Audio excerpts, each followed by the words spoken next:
Será que o DNA do Uma Vez Hildo corre nas veias do Ted? Existe realmente alguma ligação entre a Audrey e o Lorax? E caso exista, qual seria ela exatamente? Hoje separamos para você as 6 teorias mais sensacionais envolvendo o filme do Lorax. E eu vou te falar, várias delas fazem muito sentido e podem abrir a sua mente para entender o filme do Protetor Laranja de uma vez por todas. Se quiser saber quais são elas, é só ficar com a gente pelos próximos minutos.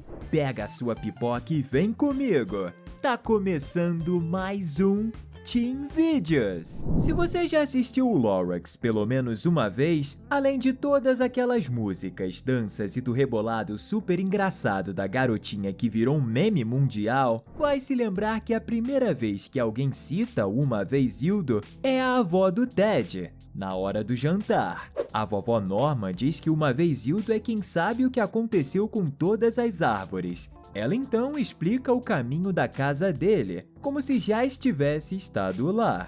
Depois que o Ted chega, o criador do Sneed então conta a história do seu passado. E só então vemos a versão jovem do Uma Vez Hildo pela primeira vez. E é aí que as coisas começam a se encaixar. Isso porque a versão jovem do Destruidor da Floresta de Trúfulas é muito, mas muito parecida com o Ted. Traços como o formato do rosto, cabelo, nariz e até mesmo a orelha são muito semelhantes, o que mostra uma grande ligação entre o antigo vilão e o herói da história. A teoria diz que, na verdade, os dois personagens têm a mesma genética. No passado, o antigo vilão teria tido um relacionamento com a vovó Norma, e eles teriam tido uma filha, a mãe do Ted.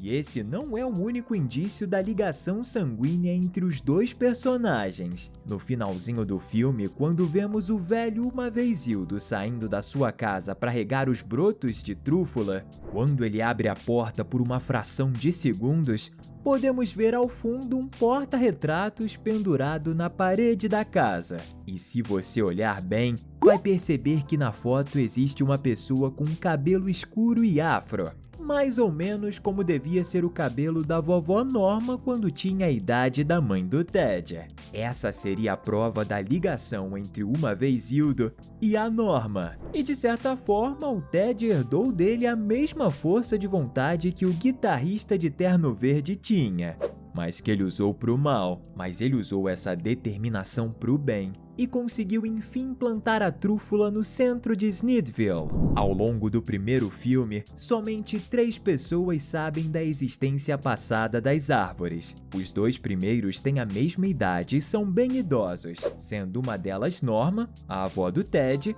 e o outro Uma Vez Hildo, que foi quem as derrubou. E conforme a teoria anterior, provavelmente teve uma relação bem próxima com ela. Fora esses dois, a terceira pessoa é a Audrey, que ao contrário deles não é idosa, e sim bem jovem. E o Ted é perdidamente apaixonado por ela. Mas se nem mesmo o senhorzinho que se assustou ao ouvir o O'Hare falar das árvores sabia como elas eram, como a Audrey poderia saber tanto? Diante dessa pergunta que aparentemente não tem resposta, surge uma das teorias mais loucas, mas que ao mesmo tempo faz bastante sentido. Existe uma forte ligação entre o Lorax e a Audrey, e que quase ninguém sabe ao certo. Isso explicaria perfeitamente o fato da garota de cabelos laranja saber tanto sobre como eram as florestas de trúfulas e como ela tinha tantos animais e vida. Outro ponto que temos que destacar e que tem total ligação com essa teoria é o fato de que ao longo de toda a história do filme,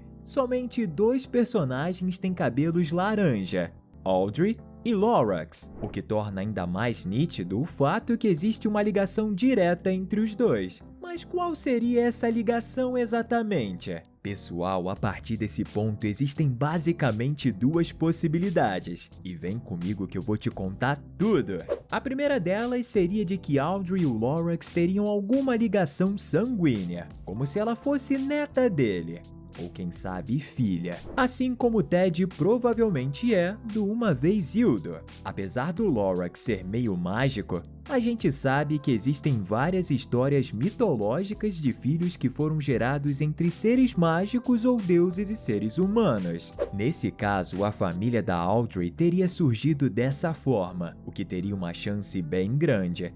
E teria passado entre eles a história da Floresta de Trúfulas meio que como um segredo de família, assim como a genética do cabelo laranja. E não só isso, os olhos dela e do Lorax são da mesma cor, verdes, o que seria outra herança do ser mágico. Não sei pra você, mas pra mim isso faz total sentido. Mas essa não é a única teoria envolvendo a Audrey e o Lorax. Mas antes disso, você já se inscreveu aqui no nosso canal? Tá esperando o que para continuar acompanhando diversos conteúdos sobre desenhos e filmes de animação? Vem fazer parte da nossa família, você não vai se arrepender. A segunda possibilidade seria um plot twist ainda mais incrível. E se fosse confirmada no final do filme, deixaria todos os espectadores completamente espantados. Ela afirmaria que, na verdade, a Audrey não seria parente do protetor laranja das florestas, e sim ela seria o próprio Lorax.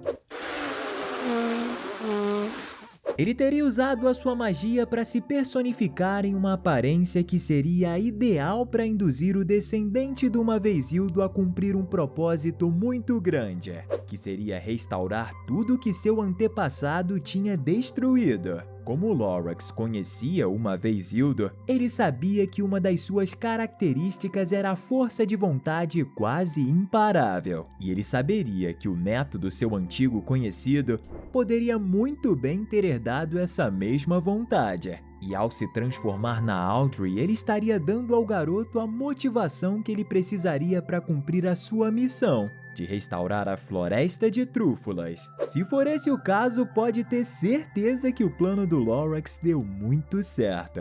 E você? Qual dessas duas chances acredita que é a mais provável? A Audrey ser descendente do Lorax ou ela ser o próprio Lorax? Logo no início do filme, a gente vê que o O'Hare é o maior empresário da cidade, já que vende, entre aspas, ar puro para os habitantes, em galões similares aos usados para venda de água. E pelo aparelho que vemos a moradora de Snidville usando, realmente parece que tem algo dentro dos galões. Além disso, no comercial feito para vender versões engarrafadas de ar puro, vemos que os jovens, assim que abrem, recebem uma rajada de vento. You gotta be kidding me!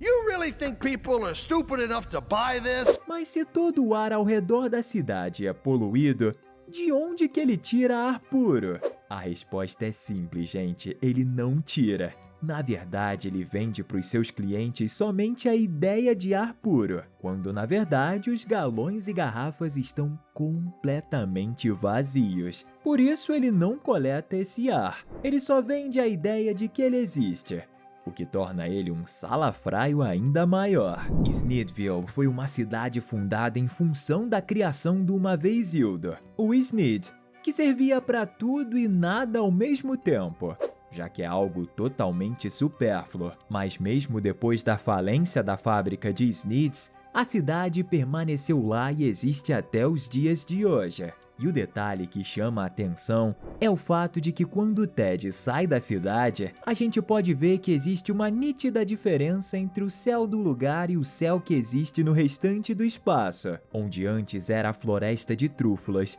em que as nuvens são mais escuras e o ambiente mais tenebroso. Mas por que existe essa diferença? Tudo em Snidville é tão perfeito que até mesmo seu céu é melhor que o dos outros lugares? Tem uma teoria, gente, que traz uma explicação para esse ponto. A gente vê que tem um muro ao redor da cidade, o que indica que o céu que está do lado de fora deveria ser o mesmo que fica por dentro. Na parte em que vemos o Ted, a Audrey e a vovó Norma no topo de um prédio depois de saírem do elevador, vemos vários ventiladores que as pessoas usam para empinar suas pipas e se divertirem. Na verdade, eles teriam a função principal de dissipar as nuvens sombrias que rondam toda a região da cidade, fazendo com que o sol apareça criando uma situação parecida com a que ocorre quando o Lorax vai embora e as nuvens sombrias se abrem para que ele vá para o local de onde veio. Então, na verdade, quem projetou a cidade saberia de tudo isso, e com os ventiladores gigantes só tenta criar a mesma ação que fez o Lorax partir de uma vez por todas. Mas quem fez isso foi o O'Hare? E a resposta é: provavelmente não. E vamos explicar isso na próxima teoria. E se você chegou até aqui no vídeo é porque curte o Lorax de verdade. Então faz o seguinte, comenta aqui #Lorax pra gente saber que você tá ligado no nosso vídeo. O'Hare é o empresário mais bem-sucedido da cidade. Afinal de contas, ele é o fornecedor de, entre aspas, ar puro. Além de vermos a sua marca espalhada em vários empreendimentos do lugar. Mas ele é só um homem rico, não o prefeito. E sim, em Snittville existe um prefeito, e provavelmente existem vereadores e outros representantes do poder público, como a gente pode ver atrás do vendedor de ar, quando ele escala em cima do carro do O'Hare, a placa da prefeitura. A teoria afirma que, na verdade, a cidade é controlada por um pequeno grupo de pessoas que ocupam cargos públicos. E elas sabem de absolutamente tudo o que aconteceu no passado e como as coisas são lá fora. Eles teriam construído o muro muitos anos atrás, assim como teriam criado tudo na cidade sem materiais naturais, criando uma ilusão e mantendo todos os habitantes dentro de uma bolha confortável, de que eles teriam tudo o que precisam ali. Lembra que a gente comentou dos ventiladores gigantes que mantêm o céu azul na cidade? Eles que teriam colocado também. Na verdade, o O'Hare seria apenas um subalterno deles, que seriam as pessoas realmente por trás de toda a farsa que envolve a cidade. Apesar do filme dar a entender que tudo foi feito pelo vilão baixinho, o que é altamente improvável. E quem seriam essas pessoas? A teoria, gente, afirma que poderiam ser os parentes do Uma Vez Hildo, em especial a tia Griselda e seus descendentes, que teriam decidido se estabelecer na cidade, depois da falência do Uma Vez Hildo, e ter o controle absoluto de um grupo de pessoas que eles deixariam alienadas, o que realmente aconteceu por muitos anos. E de fato, aquela mulher era muito assustadora, o que faz todo sentido, fazendo com que o O'Hare fosse apenas uma pequena peça no tabuleiro de xadrez. Essas foram as 6 teorias sobre o Lorax que você precisava conhecer, e que são surpreendentes. E agora separamos 2 conteúdos muito legais para você continuar se divertindo aqui com a gente. É só escolher, clicar em cima e bom vídeo! Valeu, até a próxima!